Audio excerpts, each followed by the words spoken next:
Have you ever stopped to think that hunger can be a spiritual weapon? That being without eating for a while, when done on purpose, can it bring mental clarity, self-control, even physical healing? It seems strange in a world that runs after immediate pleasure, but Ellen G. White wrote deep and almost forgotten things about fasting, and what she said can completely change the way you see your health and your spiritual life. There are people who think fasting is a thing of the past. Others think it is just a radical practice of those who want to force God to answer. But what if I told you that the true fast, the way Ellen White described, has nothing to do with self, pity, or fanaticism?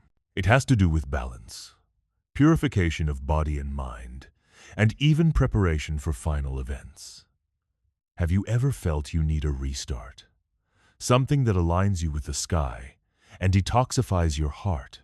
Then hold this conversation. Ellen White did not see fasting as an end in himself, but as a powerful means of communion with God. In The Science of Good Living, she speaks of the intimate relationship between what we eat and our spiritual discernment. When the body is overwhelmed by excesses, the mind gets blocked, the emotions deregulate, and the connection with God weakens. Fasting enters this scenario like a holy break, not just a running out of food, but a conscious delivery. A time where the body rests, the blood cleans itself, the mind brightens, and the voice of God becomes clearer.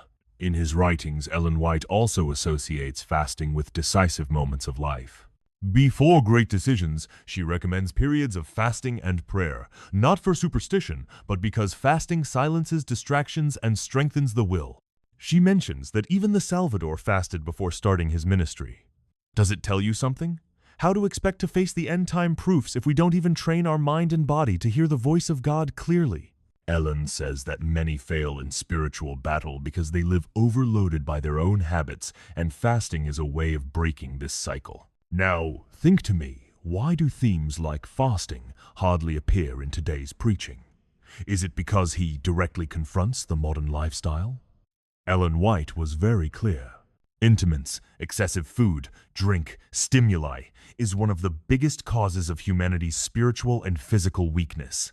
In the book, Advice on the Food Regime, she states that many die because they sacrifice life on the altar of appetite. Strong, right? But true. And it calls us for urgent reflection. Are we getting sick spiritually because we lose control over something as basic as food? Fasting, according to her writings, is an antidote. It is a renovation tool, and reform begins in the heart.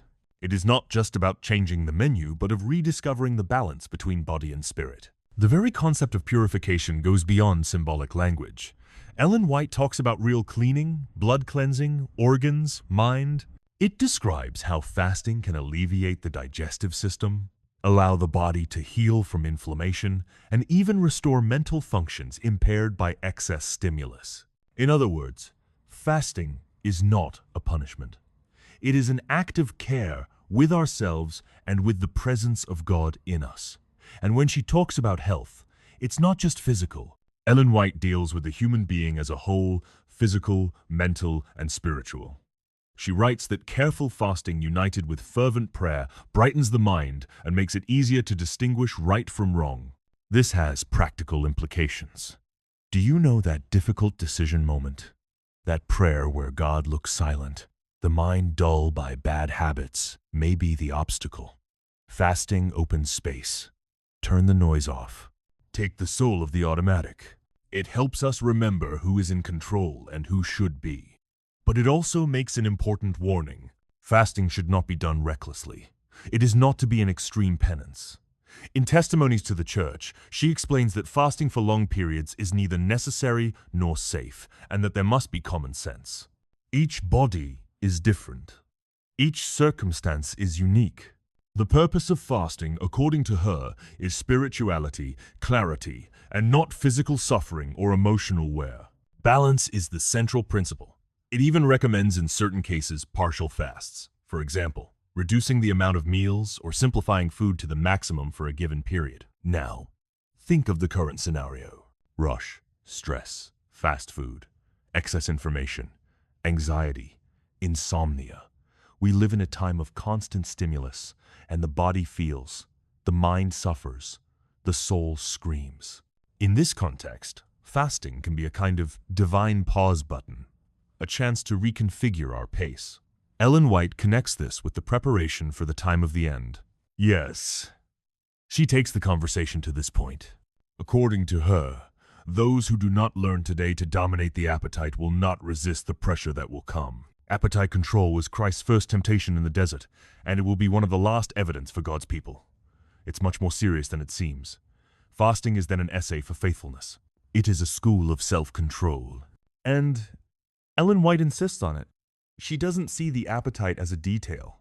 She sees as a spiritual question, because the appetite is linked at ease, and the will is the thirst of the decision.